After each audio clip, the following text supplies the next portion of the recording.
Shalom saudara yang diberkati oleh Tuhan. Hari ini tanggal 31 Desember 2022. Beberapa jam kemudian kita akan melewati tahun 2022 dan memasuki tahun 2023. Mungkin saudara akan bertanya-tanya karena tahun ini dikatakan tahun yang penuh misteri. Tapi kita harus perlu tahu bahwa jika hari ini kita ada, hari ini kita masih kuat, hari ini kita masih sehat, itu semua karena anugerah Tuhan.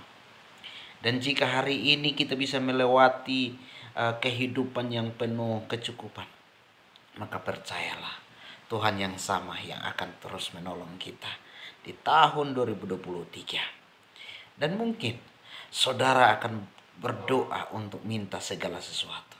Itu tidak salah. Karena itu yang Tuhan ajarkan, mintalah maka akan diberikan.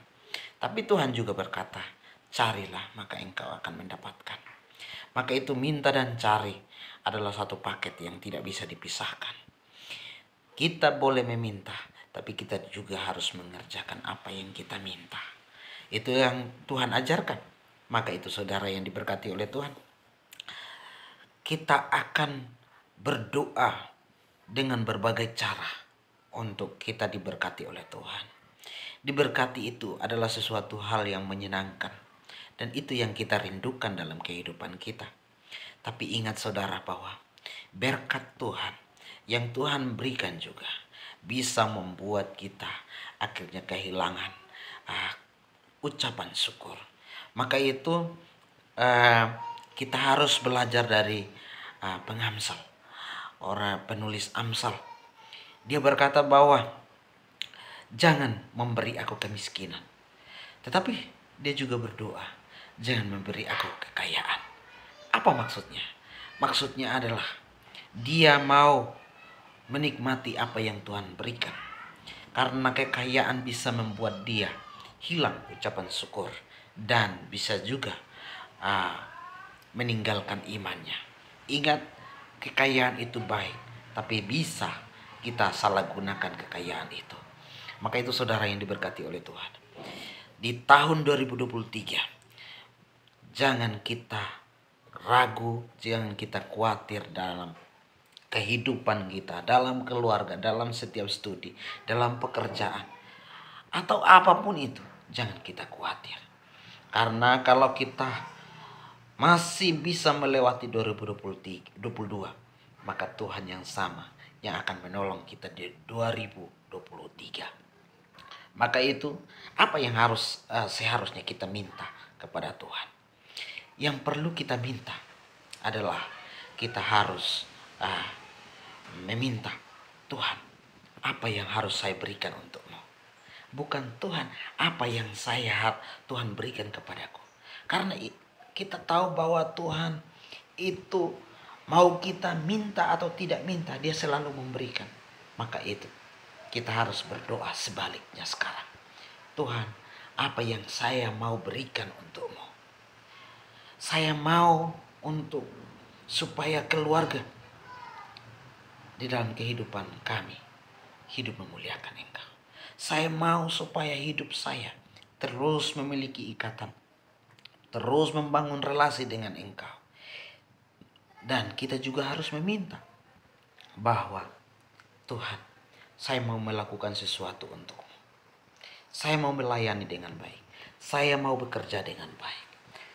Apa yang Tuhan sudah berikan, saya mau kerjakan dengan sungguh-sungguh, ya, sesungguh-sungguhnya. Saya mau kerjakan dengan maksimal. Karena dari situlah berkat Tuhan akan tercurah. Kita mau supaya hati Tuhan senang. Kita mau supaya hati Tuhan dimuliakan. Karena itulah tujuan hidup kita. Tuhan menciptakan kita untuk kemuliaan Dia. Tuhan akan memberkati kita dan melindungi kita. Jangan lupa itu, bahwa Dia akan melindungi dari berbagai persoalan hidup. Tapi Dia juga sudah memberikan kasih karunia yang begitu besar bagi kita, anaknya yang tunggal. Dan juga Dia akan memberikan damai sejahtera. Saudara, anaknya saja yang Dia kasihi, Dia berikan untuk kita, untuk menjadi penebusan bagi kita. Ya, dia mendatang mati untuk menebus kita.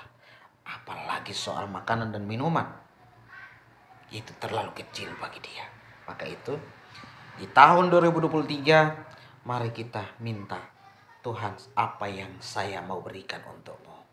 Hidup saya mau terus hidup memuliakan Engkau, terus mengucap syukur, terus mengandalkan Engkau dalam hidupku. Dalam pekerjaan saya, Tuhan, biarlah Engkau mendahului. Dalam setiap usaha saya, biarlah Tuhan yang memberkati. Ya, itu yang harus kita minta. Kita harus minta supaya kita mengalami pembaharuan kehidupan, ya, pertumbuhan iman, supaya akhirnya kita bisa hidup dalam damai sejahtera Tuhan. Kita hidup mengasihi, hidup saling mengasihi di keluarga kita, untuk anak-anak kita, bahkan untuk orang lain. Kita hidup mengasihi. Itu yang seharusnya kita minta di tahun 2023 ini. Berkat sudah pasti, karena Tuhan yang berjanji, walaupun kita tidak meminta, tapi Dia masih memberikan kepada kita, memberkati kita. Itu artinya bahwa Tuhan yang menolong, Tuhan yang mencukupkan, Tuhan yang pasti memberkati, memberikan kesejahteraan, damai sejahtera bagi kita. Kiranya Tuhan memberkati kita semua. Selamat menyongsong tahun 2023 dengan penuh iman bahwa saudara dan saya terus berjalan bersama dengan Kristus. Kiranya Tuhan memberkati kita. Amin.